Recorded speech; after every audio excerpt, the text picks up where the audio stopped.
Warning, this podcast may change the way you think about business, entrepreneurship, and money forever. The Conquistador Podcast was created for dreamers, entrepreneurs, and leaders who want to conquer their future.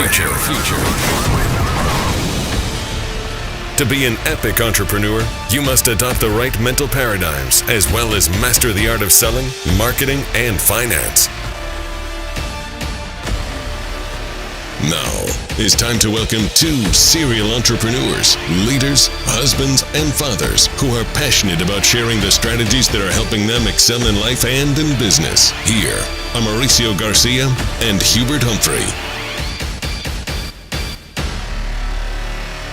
Everybody, to yet another episode of the Conquistador Podcast. You know, the number one thing that as entrepreneurs we have to always be sure of is that prospecting is the number one thing.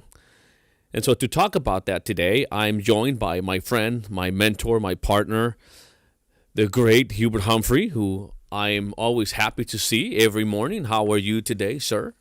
I'm doing great. It's great to be with you. Look forward to this most important subject here today, prospecting.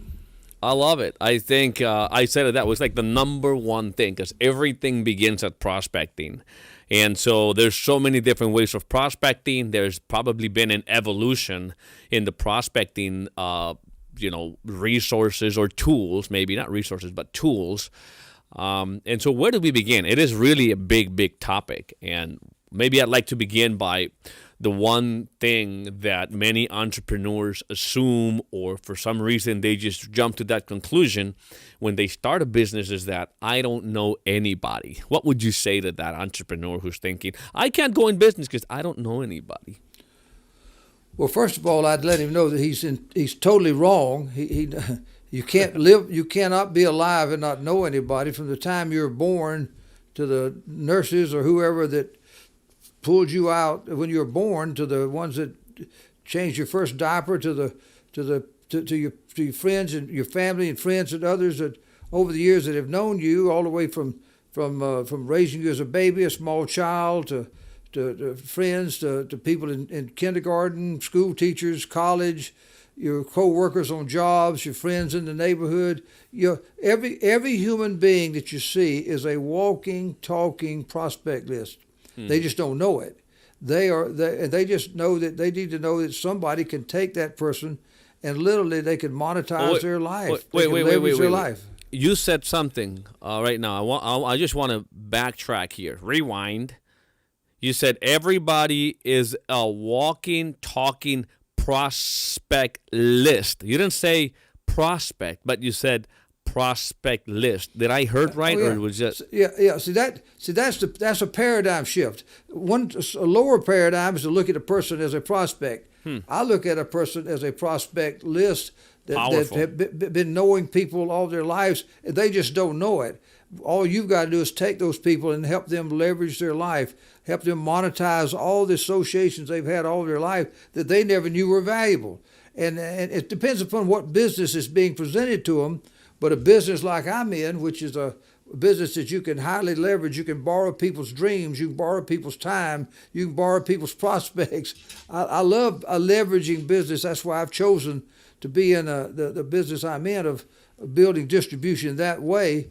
But prospecting is the key. I know one thing. Everything you said it right. Everything starts at prospecting. It's of all the reasons that you can look at why 95% or so of the people fail in business, usually, especially in the sales business, and especially in the more higher level sales, especially in like financial services, is because they run out of prospects. A lot of guys in the typical industry, once they get past their mom and dad and their aunts and their uncles, and they've run out of that, and a couple of maybe close friends, because they didn't understand how to master the prospecting system, they fade away, and we'll talk about that here today. It's going back to looking at somebody as a prospect, not a prospect list. That's right. Yeah, that's powerful. That's right. Yeah. But another point here is that when everybody you ever hear about in a business, was probably a prospect on somebody's list somewhere. I was a prospect on someone's list on multiple times over the years. People would call me way back, and I'd see some of these little deals. This was way back, and I didn't want to do any of it, but at least I was a prospect. Then one day, I was a prospect on a little part-timer's list. His father, that I knew real well from church, called and said, "Hey, Hubert, would you let Ronnie come over and see you?" He asked me that I think you could let him come. I said, "Sure." So he came by to see me because I respected his father. And so he comes by to see me. I had no idea what he was talking about. Was just going to humor his father. And he was a little part-timer, had only been involved for 3 or 4 weeks. But I was a prospect. And he came to see me. He didn't know what he was doing. He accidentally did all the things I wish I could teach you to do on purpose. He activated my greed, but my curiosity. But I was a prospect. That's the key. Everybody is a prospect. Art Williams, who started A.L. Williams, his cousin was a CPA who came over to his family reunion in Columbus, Georgia, to see him. And while they were talking, he told him a little bit about this bi-term investor difference concept he'd heard about, blah, blah, blah. So Art was a prospect. Everybody's a prospect, and also everybody has a prospect list, even if they don't know about it, even if it hasn't been written down. So those are important things to remember. And in our business, it starts with who do you know? And I got to say this before I forget it. In a business like the business that I do, one of the great advantages that we have over a lot of other businesses is that we have a time borrowing type of a business. And so what all these people who do just what you just said a while ago, oh, I don't know anybody. Right. I don't know how to sell. I don't know anything about business. All those excuses get wiped away because, in fact, that's the only ones I really want. I want greenies. I'd rather have a green one than a blue one any day, if you know what I mean. I'd rather have a teachable, coachable person who doesn't know it. And I just got to make sure that he gets past that. This business is not about who you know. It's who do they know, and who do they know, and who do they know, and who do they know. That's what it's about. And so let's, as we talk about prospecting, it starts with your natural market. Who do you know? In fact, we have this sort of a who do you know list, a memory jogger, if you will. It's got a couple of hundred names. It just jogs people's memory. I got a little simple thing that's called the STEAM method. It's called STEAM. I'll say Mauricio, listen. When I say the word salesman, who comes to mind? Who do you know is the best salesman? Well, everybody knows that crazy uncle that's a sales guy. Or this guy sells cars or whatever. All right, who's the best teacher you know? Well, everybody knows a teacher. E, who's the most enthusiastic person you know?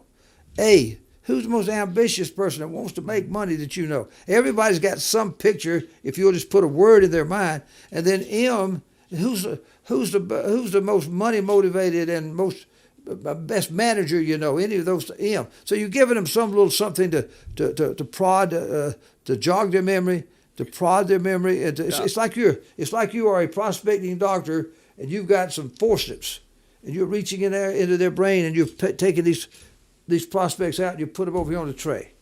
That's a very powerful gold nugget right there, because I can tell you that as I hear you, takes me back when I first started in this business, and I didn't even know how to mind my own brain. Like you just mentioned, that memory jogger. I knew, well, first of all, I was one of those that think I don't know anybody. And if I do, probably they won't listen to me, because who am I? What kind of success have I had? All these things in my mind.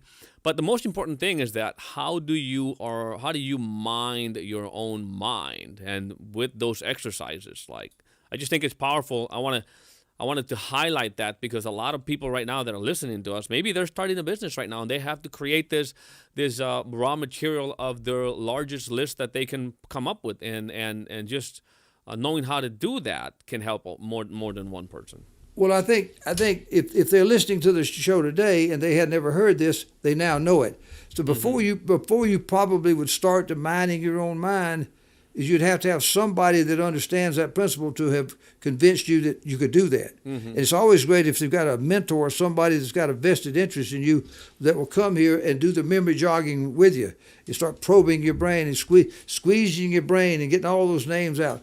Because it's hard for a new person if I recruited you, Mauricio, and say, listen, tell you what, go make your prospect list and get back with me, and we'll get started. Right. Now that's poor leadership, because you don't know how to do that. You go say, oh, I told you a while ago I didn't know anybody. Now you're sending me home to make a list of people that I don't know. So I've got to convince you that you do know people, and I'm going to probably sit there and speed it up by doing the memory jogging right there and help you write it down. Then once I've got the pump primed, now you kind of start saying, oh, I anytime I feel like I don't know anybody, I've got to go look at this memory jogger list. I got to go do this, and I bet you I can get some more names out of my own self. All right, so this message is a little bit more for the leaders building the businesses, for them to know that this powerful leadership is about doing it with their team. It's for both of those things.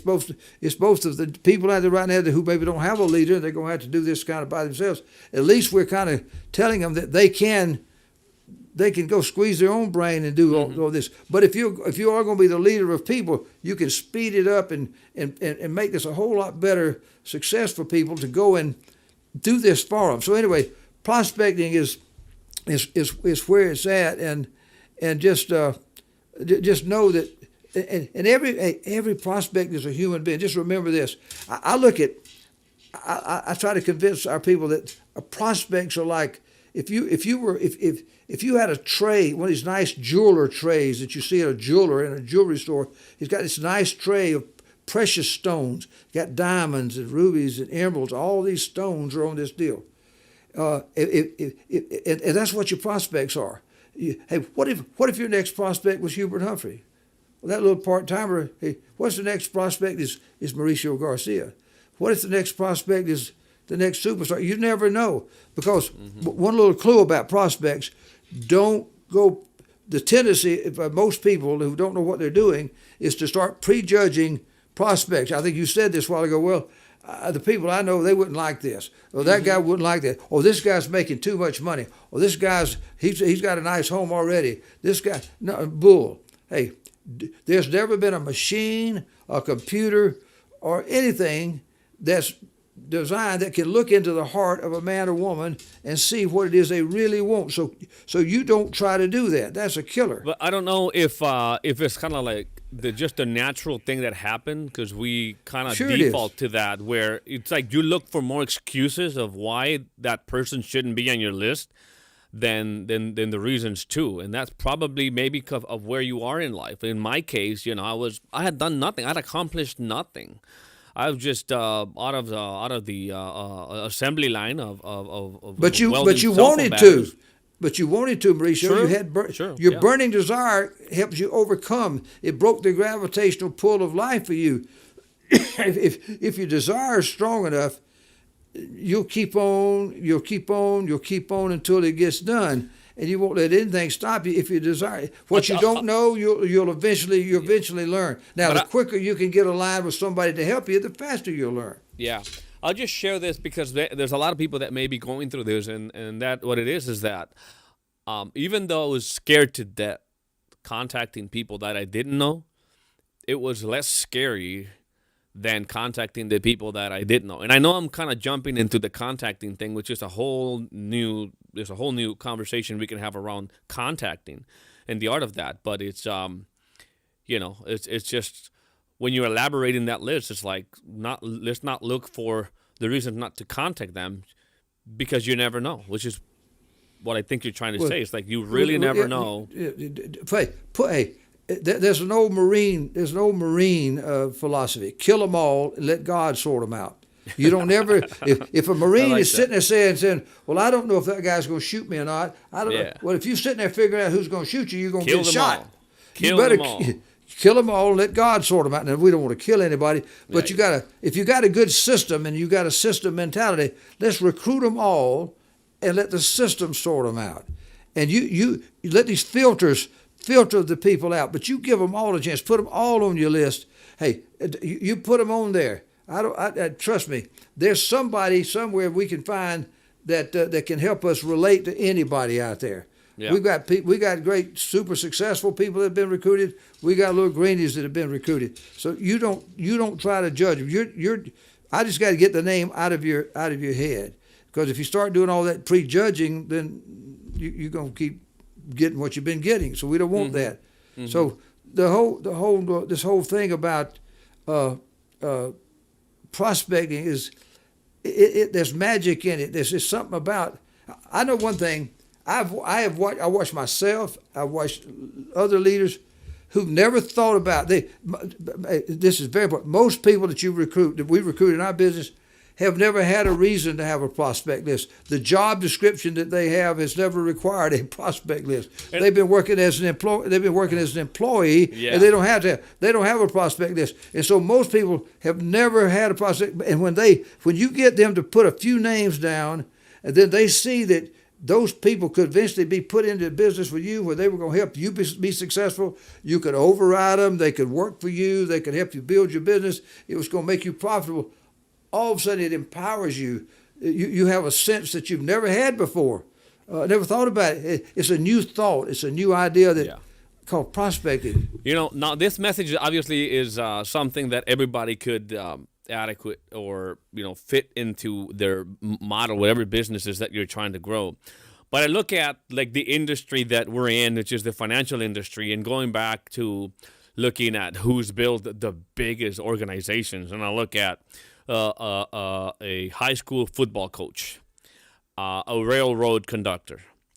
You bring up one of the superstars you recruited in the past, which was I think it was a Filipino that couldn't speak English, just kind of like me. Well, my English got a little bit better in the last few years, but what I'm trying to say with that is that now when we talk about financial, right, the sophisticated, highly regulated industry, you got to go out and get the smartest guys, the MBAs, and none of these people that I look at in your organization that have really built it big, that are nowadays like multi millionaires that have distribution teams that expand nationwide, is they weren't necessarily these.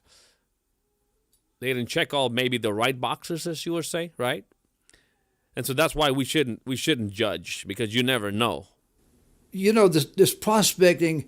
As I moved out to Denver, Colorado, I'm here. I'm a little guy from the South, as I said, in my mouth, out trying to talk to these people out there in Denver. It was such a strange phenomenon. But prospecting kind of it transfers itself to other languages, other geographic areas, other ethnicities. From there, we went on, and next thing you know, we got those people knew people who knew people in Vietnamese, Filipino, Hispanics. You name it, Chinese. We had them, all kind of ethnicities coming into our business. African Americans, you name it. We had all kinds of people, like the United Nations of Marketing. So your prospect list, from me as a little guy who didn't know anybody in Macon, over a period of 1 or 2 or 3 years, it's thousands of people coming in from all walks of life, because it's the friendship borrowing system.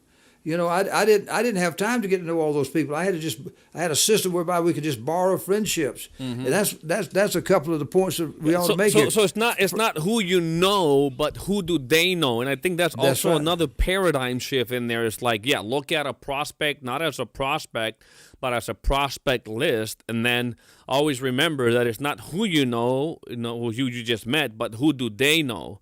I've heard many times, and I don't know if you have any anecdotes or stories of how just one person has changed your life forever. Because I hear a lot of entrepreneurs and many successful people say you're just one person away from changing your life. You're just one recruit away from really going to a whole new world, and that the power of that one person. So it's understanding that principle that it's not really about who you know, but who do they know, and reach into the friendship borrowing. Well, it's that way. Look, you go back and look at Art Williams. Art Williams had about 85 or so people that he had been working with for 3 or 4 years in Waddell and Reed. And when he left to form A.L. Williams, he had that nucleus of those people, and about 30 of them kind of stayed the course. But they were good people. They didn't have recruiting and building skills. And all of a sudden, one recruit named Hubert Humphrey comes into his business. And kaboom, there we go. Because I knew about a system in recruiting and building, and that one recruit. As I built out west, all of a sudden Another little incidental thing. We're having meetings in Denver. Some of my key guys that I just recruited in Denver, my leaders, had a good friend who lived in California named Nate Knowles. This was Dick Rainwaters, and Nate came to visit, and he came down to the office, saw our business, liked our model. He goes back. We're not even in California. It's going to probably be months or a couple of years before we go to California. Mm-hmm. He comes back and says, I got to do this. I want to do this thing. So anyway, we end up setting up a deal, give him some instructions. I go over and start holding meetings over there, and he recruits some people. He gets going. He's not a very dynamic guy. Doesn't stay the course very long, but he works and does pretty good. He recruits some people. And about 7 or 8, 9 steps, generations deep, he recruits a little guy named Rich Thawley. And he comes into the business. And then about another 7 or 8 or 9 deep, Rich Thawley recruits a little guy named Swan Wynn. And those two little things that had come from a geometric growth of prospecting brings 2 giants of the industry in.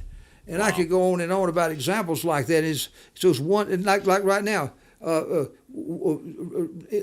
here comes into our business today. Here comes Aki Rupani, who had been recruited by a guy he had met before. He went over to one of our previous company's meetings, saw a little bit about the business. Anyway, gets into the business.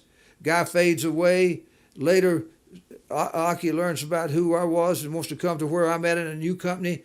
Comes over, and he's built an empire over here with us in 3 years.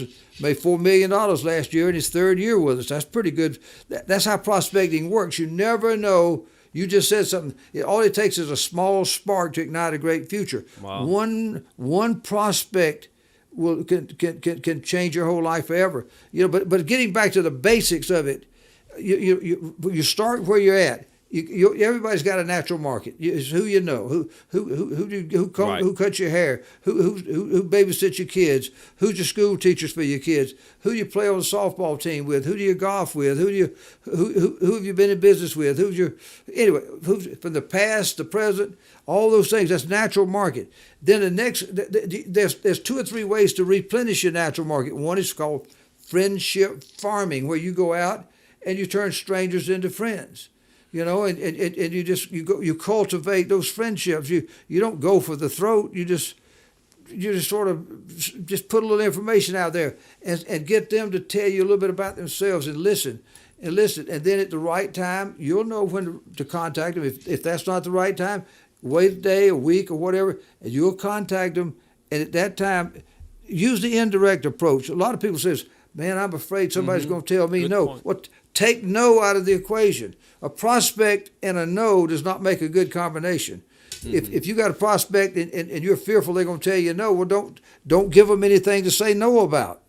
In fact, use the prospect. If I'm talking to you, Mauricio, I will say, Mauricio, listen, man, I'm excited. I got so many things going. I just got in a brand new business. I can't really talk much about it because I met some people that are making big money and they're going to show me how. And you're the kind of guy that I know that probably knows a bunch of people that I need to talk to. Would you help me out? Would you refer me to a couple of people that you know? Blah blah blah. And what have I done? You can't tell me, no, I'm not going to join you because I didn't ask you to join me. Right. So, but I've caused you to get curious. I've caused you the agreed button. And next thing you know, I'm going to say, well, Mauricio, I'm sorry. I apologize. Let me just show you a little bit about what I do so you'll know who to refer to me. Now, I'm getting you into the business. So it's how you handle a prospect is no better than how you handle them.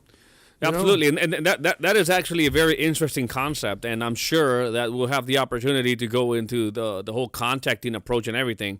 But I look at the way that the world is today, and obviously the organic way of friendship farming is always going to be there. Is always, as long as there's humans on this planet, the human nature is going to stay pretty much the same. But also now with the technology, social media, I can say that with some of when I decided to go on social media and just start to share the things that have helped me go from that battery welder on an assembly line to achieving, success in business out there. Just sharing what my journey is.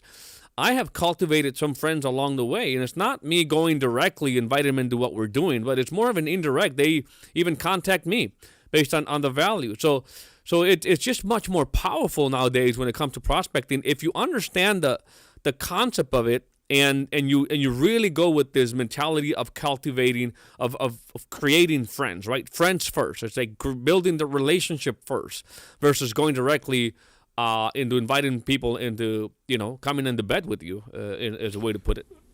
Right. Well, you're right, and whether you're using technology to reach them and speed it up, it's still basically the same way. Yeah. And I don't care if you're using social media through any of the platforms out there, and people listening to us, and they come back down through the funnels to us. We now have got a person who is a dreamer, who wants to be somebody, who probably is fearful, doesn't think he knows anybody. So we're going to have the same situations. We were just able to reach people faster that we didn't know, but we still have to go through this process of doing the right things with that prospect. Sure. So you got your natural market. You build the list with your leader, or by yourself if your leader isn't doing that exercise with you, and then you adopt the paradigm that it's not really just the names of those lists, but the list you still don't have, but the people that those people know, and then you really focus on cultivating relationships there, whether it's through that list or the people that you meet every day as you go about your life, and to do that friendship farming concept. And then there's another concept that's basically, I think you started touching on that, which is the friendship borrowing. Now, I have an interesting story to tell once we go over the basics with you of what is the difference, obviously, from time borrowing or friendship borrowing versus the friendship farming. Well, friendship farming is where you're just going out in your natural life as you kind of go to a different hairdresser, go to a different clothing store, go to a different service station, go to a different grocery store. You're out meeting new people and cultivating new old friends. By cultivating, you're farming, you're planting seeds, cultivating like a farmer. But right. Friendship borrowing system is now where you switch to multiplication, where once you do, whether it's one of your natural market older friends or contacts, or whether it's a new one you've just farmed and cultivated, either way, you now are going to leverage yourself off of the people that they know. In other words, if I've been knowing you for 6 months and you go out and recruit Andreas, you've been knowing him for 10 years. Mm-hmm. Well, I had got time to get to know him 10 years, so I'm going to borrow your 10 years. So when I meet Andreas, and you're going to lead me to him, I've been knowing him 10 years and 6 months. Mm-hmm. The 6 months I've been knowing you, and the 10 years you've been knowing him. So I'm borrowing your friendship. And it's a leveraging type of a thing, whether it was one of my natural market people or friendship farmed people. I'm doing multiplication. It's what it is. Never in life have I understood this concept, and it came obviously once I read it in the system and understand the concept. But it was so crystal clear, where a client from back in the day, one of my clients from like 10 years ago, who happens to be a news anchor, or used to be a news anchor in a very famous Spanish TV stations, who was fired for some political reasons, is what I heard, is that he continued to build an audience of, let's say 2-3 million people on social media. And we know that, in business, especially in financial services, the trust factor, right, is very critical. People need to like you, and they trust you, and they know what you're doing, what you're talking about, for them to entrust their retirement, their money, their assets, for you to manage it, or to buy these products. Make a long story short is that that relationship that was cultivated, that relationship that was farmed, eventually became a client.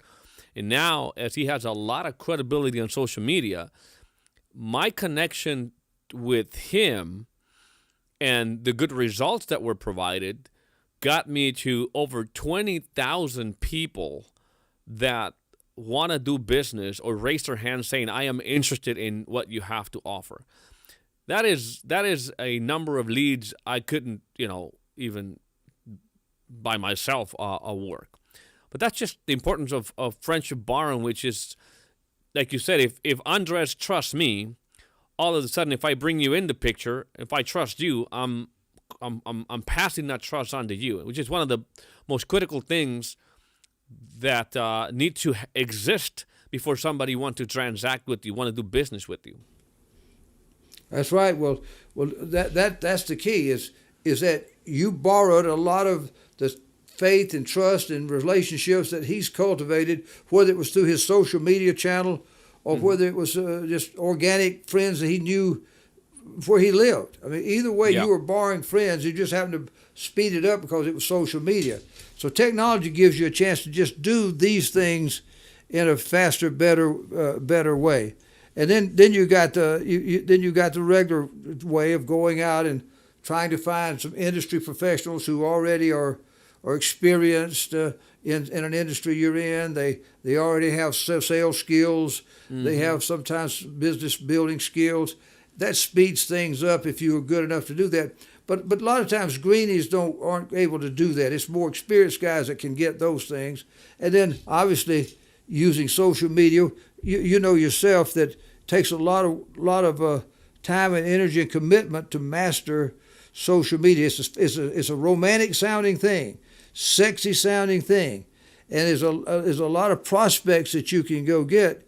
But then how do you take those prospects and ever harvest them and convert them into meaningful? Yeah, I would say it's probably a mistake now with social media being such a hot topic, and there's so many different things that you see on your news feeds, on all these different platforms, is that you could go 100% digital. I would say it's a big mistake anybody thinking that they're just going to go 100% virtual and forget about the organic reach, because those relationships are there. And I would just think it's a big mistake. I don't know what you could say to that, so that maybe people listening to us wouldn't make that mistake. The fact that you're saying that is everything, because the one thing that we had over the years, I never had social media, never did any of that, and we brought in around 3 million people through our 3 businesses we've built here, and we're talking about thousands and thousands of clients, or millions and millions of clients also. But that was done organically and with the linking up of relationships. That's all it was. Just borrowing other people's friends and doing it in an organic way.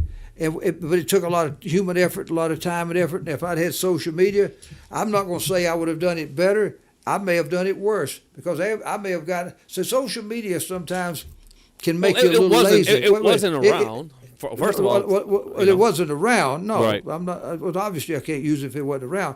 But what I'm saying, I know lots of people.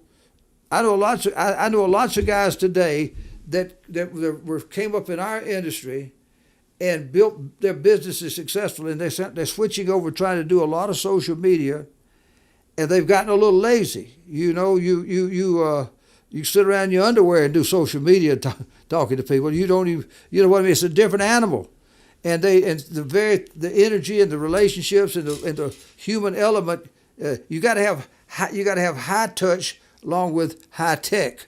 You got to have the human touch along with the cyber touch here, and a lot of these guys don't put that into it, and it hurts them. So there's a way to be synergized. They need to be synergized. That's the word for maximum impact. They can't, so it should not be two separate things. It's just like anything. There's a right way to do anything and a wrong way to do anything. Yeah. And we'll get into that another subject down the road. But prospecting is the key. Without prospects, your business is going to dry up.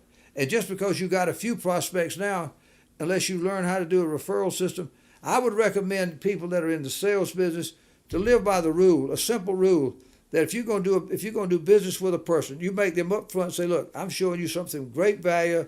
I'm educating you. I've got wonderful things for you. It will save you a lot of money, but you got to make a commitment to me up front if we're going to go further. That if you like what I do and you buy from me, that you'll refer me to 5, 10, 15 of your closest friends.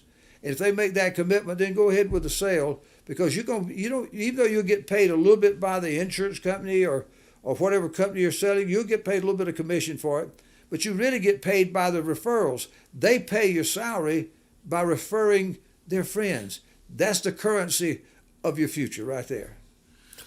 Well, that's powerful. I think we are pretty much out of time for this podcast today. But the biggest thing is just prospecting should be the number one thing. Maybe correct me if I'm wrong. The effort should really be channeled. The focus should really be channeled into the resources to get the most ways of prospecting, whether that's social media, friendship borrowing, friendship farming, natural markets, and just go back and listen to the podcast, because there's the psychology behind, and I hate to repeat, but I love it at the same way, because I hope it's really that you get it, that it's clear. It's not a prospect that we add to the list, but the prospect list, and it's not about them, but who they know, stuff like that. Just go back and listen to this live podcast, and you will find a lot of things that is going to help you grow your business. And Hubert, let me tell them about the event that is coming up. Hey, Mauricio, yeah. before you do that, let me give them one little secret that I would be remiss if I don't say this.